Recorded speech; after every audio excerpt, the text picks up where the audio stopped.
കന്യാസ്ത്രീകളെ arrest ചെയ്ത സംഭവത്തിൽ കഴിഞ്ഞ ദിവസം മാതൃഭൂമി ചാനൽ നടത്തിയ അന്തിചർച്ചയിൽ സീറോ മലബാർ സഭയുടെ മീഡിയ കമ്മീഷൻ സെക്രട്ടറിയും PROയുമായ ഫാദർ ടോം ഒലിക്കരോട്ട് സംഘപരിവാറിനെ ന്യായീകരിക്കാനുള്ള ശ്രമമാണ് നടത്തിയത്. കോൺഗ്രസിന്റെ മൃദു ഹിന്ദുത്വത്തിന്റെ ഭാഗമായി 1968 കൊണ്ടുവന്ന നിയമമാണ് ഛത്തീസ്ഗഡിലെ കന്യാസ്ത്രീകൾ ആക്രമിക്കപ്പെടാൻ കാരണമെന്ന് വളരെ ആധികാരികമായി അദ്ദേഹം പറയുകയാണ്. വിവരമില്ലായ്മ ഒരു തെറ്റല്ല, പക്ഷെ വിവരമില്ലായ്മ അഭിനയിക്കുന്നത് മ്ലേച്ഛമാണ്.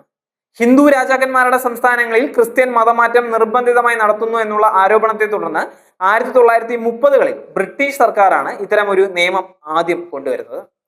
ബ്രിട്ടീഷ് മിഷണറിമാർക്കെതിരെയായിരുന്നു ആരോപണം.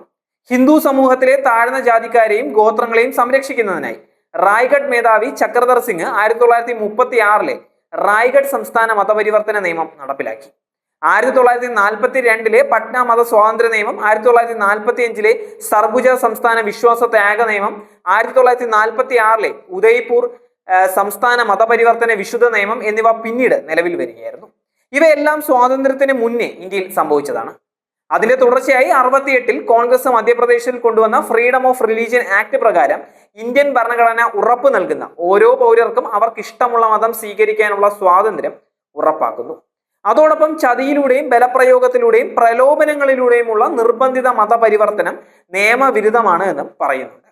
ഈ നിയമങ്ങളെല്ലാം നിർബന്ധിത മതപരിവർത്തനത്തിന് എതിരായി പൗരർക്ക് മതപരിവർത്തന സ്വാതന്ത്ര്യം ഉറപ്പു നൽകുന്നതും ആയിരുന്നു.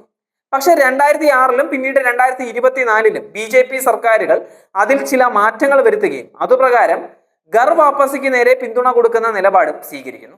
2023 മാത്രം ഛത്തീസ്ഗഡിൽ 148 ആസൂത്രിത ആക്രമണങ്ങൾ ക്രൈസ്തവർക്ക് നേരെ നടന്നിട്ടുണ്ട് എന്ന് യുണൈറ്റഡ് ക്രിസ്ത്യൻ ഫോറം തന്നെ പറയുന്നുണ്ട്.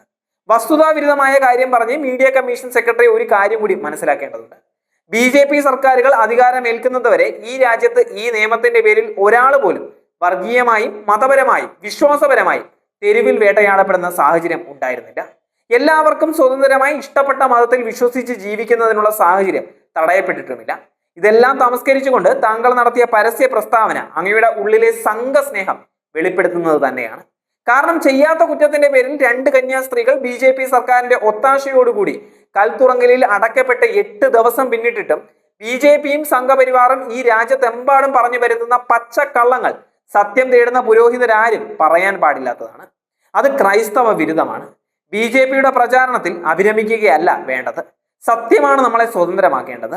കേരളത്തിൽ കേക്കും ലഡുവും കള്ളച്ചിരിയും കൈമുത്തലുമായി വരുന്നവരെ അരമന സൽക്കാരം നടത്തുമ്പോൾ കൂട്ടത്തിലുള്ളവർ മറ്റിടങ്ങളിൽ കൈവിലങ്ങും കൽത്തുറങ്കും കൊലവിളിയുമായി നേരിട്ട് കൊണ്ടിരിക്കുകയാണ്.